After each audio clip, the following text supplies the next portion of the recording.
a gente também tem uma situação que acompanha, né? Acho que o São Paulino há muito tempo, que é essa questão da dívida, né? A gente tá ferrado de dívida. Aí você vê aí o São Paulo tendo que se desfazer de peças, vender joias da base, vender barato, porque não tem poder de barganha, né? Tal. E ontem o Gabriel lá, né, em Medellín, já anunciando lá que o Lucas Ferreira não foi com o grupo. Então já é um que deve sair. E a gente tava falando aqui no off, né? Lembra aquela fase de Luiz Araújo, David Neres e tal. Exato. E é loucura a gente pensar que esses caras surgiram em janeiro. A gente tá em agosto, a gente já tá perdendo. Exato. No Paulista, a gente tava pedindo pra esses caras terem oportunidade. Rian Francisco, Matheus Alves, Lucas Ferreira, Mike, pedindo pra esses caras jogarem, porque eles vinham de um hype bom na copinha, iam dar bons frutos. A gente já perdeu 2. E o Rian Francisco só ano que vem machucado. Eu acho uma pena, cara. Eu fiquei muito puto, na verdade, com essa saída do Lucas Ferreira, porque, cara, um moleque que tinha muito potencial pra triplicar esse valor dessa venda que ele vai ter agora, né? Tá saindo por 10 milhões, onde 80% é do São Paulo, cerca de 53 milhões de reais, mais ou menos isso, né? E você tem lá no Palmeiras, há pouco tempo, um zagueiro, Vitor Reis, vendido a 20 milhões, a 30 milhões de euros, cara. 30 milhões, um zagueiro. Jovem também. Então, se o Lucas Ferreira, como a gente falou, se o Bobadilla tá tendo uma sequência de jogos, tá desenvolvendo, tá indo bem, se o Marcos Antônio teve sequência de jogos, tá desenvolvendo, tá indo bem, se o Rodriguinho também tá indo bem, se o Lucas Ferreira tivesse uma sequência nesse Campeonato Brasileiro, sequência que eu digo, é entrar, não precisa ser titular, mas se ele jogasse o Brasileiro pelo São Paulo, tenho certeza que no ano que vem esse valor dobraria. Infelizmente, São Paulo precisa vender. Tá com o Pires na mão, como diz, e é uma pena, porque a gente não vai ver esse cara com a camisa do São Paulo, cara. A gente só vai ver ele daqui 10, 15 anos, se voltar pra cá, né? Que não foi o caso do Luiz Araújo, por exemplo, né? Que saiu, quem sabe ele volta um dia. Voltou pro Flamengo e, mano, já era. Não volta mais pro São Paulo, não tem mais, já era. Então é muito triste isso, cara. E aí, do outro lado, por exemplo, mais um exemplo do Palmeiras. O Palmeiras tá se desfazendo, tá vendendo o Vanderlan, que é um zagueiro reserva, por 7 milhões, cara. Então, olha a diferença dos clubes, né? Do momento de cada clube. É uma pena a gente não ver o Lucas Ferreira jogar. Exato, hoje a gente vive um momento muito delicado, né, na diretoria de São Paulo, principalmente aspecto financeiro. E eu queria saber de você, Danilão, em que momento você acha que teve essa virada de chave negativa? Porque o São Paulo, se a gente parar para pensar, há 20 anos, era exemplo em administração, em CT, em base, em tudo. Era o exemplo de tudo a ser seguido, era o São Paulo. Em que momento o São Paulo parou para você?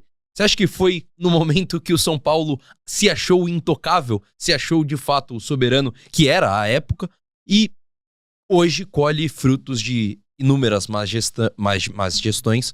Então eu queria saber de você, em que momento teve essa virada de chave negativa pra você e por quê? O que motivou a ter isso? Eu acho que o São Paulo não é de agora, não é desse momento soberano que era exemplo, né? O São Paulo da década de 80, 90 já era exemplo, né? Já era um time bem administrado, já era uma equipe que era visada pelo caramba, o São Paulo Futebol Clube, cara. É o time da elite, é o time, e aí eu acho que aquele momento, aquele tri brasileiro, a sequência do tri brasileiro, eu acho que foi ruim depois, né? O pós-2009 pro São Paulo começa ali uma soberba, nós somos o tricolor, somos hexacampeões brasileiros, o Tri-Hexa, é a camisa 633, ali onde a gente poderia sim ostentar os nossos títulos, né?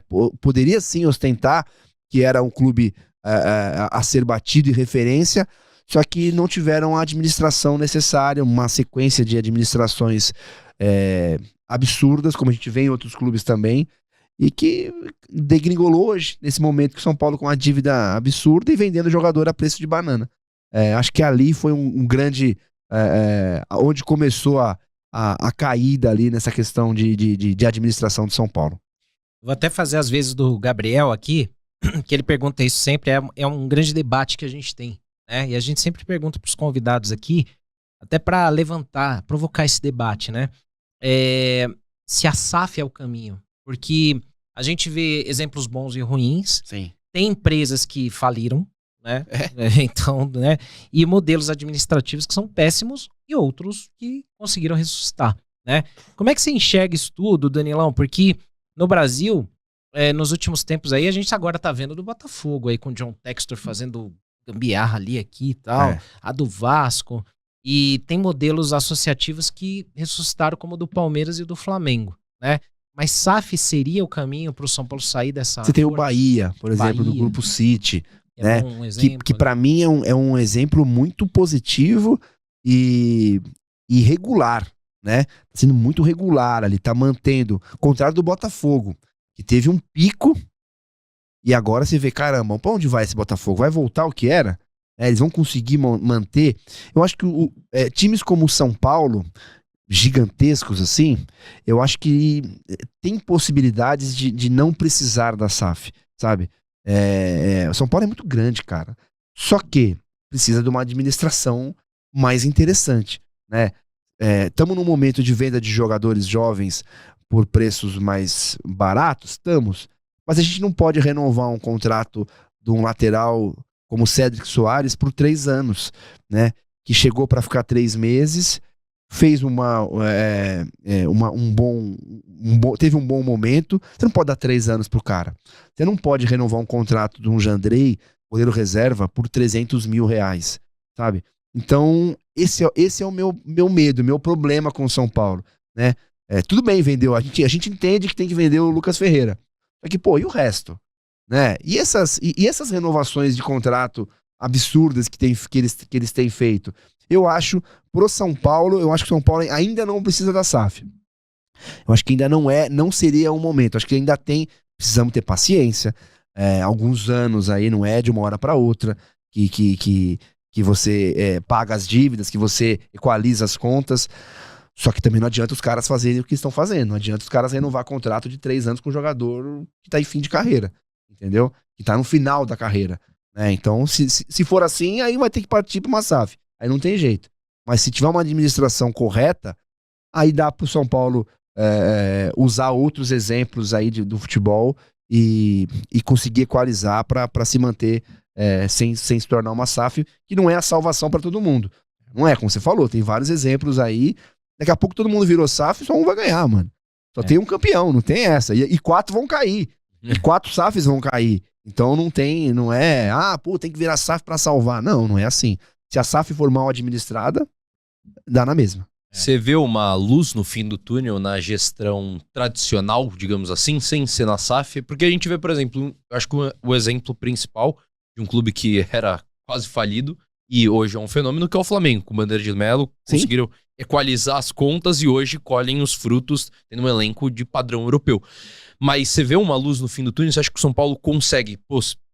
Hoje eu consigo não cravar, mas apostar um pouco das minhas fichas que o São Paulo consegue se manter ou virar esse jogo numa gestão tradicional. A gente tem exemplos aí, você acabou de falar do Flamengo.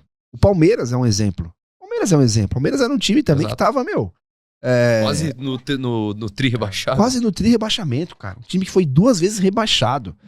Aí chega, acho que o Paulo Nobre, né? Paulo Nobre, o Gagliotti na sequência, a Leila, que fizeram um trabalho de remontagem do clube. E aí, tá aí ganhando alguns anos e sempre... O problema deles é outro. O problema deles lá é porque eles estavam ganhando muito e agora estão perdendo. Então, né?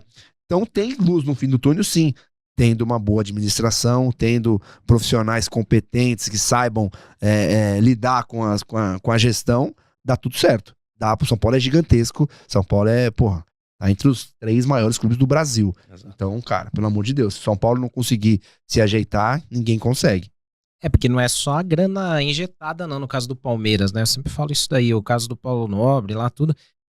Ele é um excelente gestor. Cara, ele secou algumas sangrias, hemorragias que tinha lá dentro, mudou. O Palmeiras, na era Parmalat, não investia em base, estrutura. Hoje os caras têm uma base fortíssima, estrutura de primeiro nível. E a gente volta no assunto dos jovens do São Paulo. Cara, eu não consigo entender como o Estevão, o Hendrick, o Vitor Reis, cara, 18 anos, 17 anos, cara. surgiram, tiveram oportunidade, foram valorizados e foi feita uma puta grana com esses Exato. caras. E o São Paulo tem Cotia com joias lá, foi a vida inteira. Quantos jogadores do São Paulo a gente vai lembrar aqui, Ou que estão aí jogando ou que estão aí jogando em alguns lugares, pelo Brasil, pelo mundo. E São Paulo não consegue fazer essa grana, cara. Cara, o Endrick foi vendido pelo preço que o Cruzeiro foi comprado. É. É um absurdo Isso é um absurdo. Vera. É Você uma compra um loucura clube. isso, cara. Você compra um Cara. clube com o dinheiro de um jogador.